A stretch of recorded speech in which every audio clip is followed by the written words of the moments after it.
Any ideas for I'll ask you two more sets of questions. The first would be, do you have any ideas for innovations on the education front from K through 12 to through the university system, which in my estimation has become, well, the whole bloody system has become remarkably corrupt.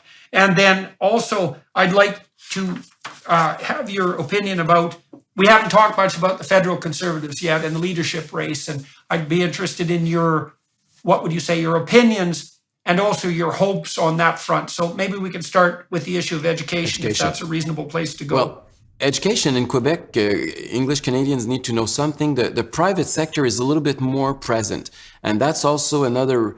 It's also another lasting, how could I say, a thing of the past because of the Catholic Church. Many of those old schools, you know, they were Catholic schools and they were transformed into private schools. So we have more competition in education in Quebec than elsewhere. And the state also funds private institutions, private schools in Quebec, as high as 75% of what they do for the public sector. So there's already a competition. We want to increase that. And because of that, the public system has been much better. So now they provide, you know, international programs or sports and also there's all or arts and all sorts of activities to make sure that they have to listen to parents, because otherwise parents go to the private sector. It has put a good pressure, and it's exactly what we want to do in the healthcare system. We've done it in part in schools, but we want to increase it that a little bit more by going with you know,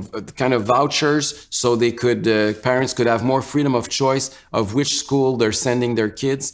You know, we do believe that it's the parents, again, it comes back to all this discussion we're having since the beginning. We want to give more power in the hands of the parents to decide for the school of their kids. So that's part of it. But the big issue on education, the most important one right now, is regarding daycare, because we have, as I said, a public daycare in Quebec. It's called the kindergarten of young kids that has been funded by the state, largely funded by the state. And there's over 100,000 kids right now that go into that public system. But there's 52,000 kids that are on waiting list, because this is what, you know, state's intervention does. It creates waiting lists. That's how the cost is. Well, to that's wait. where exactly. That's where the cost is hidden.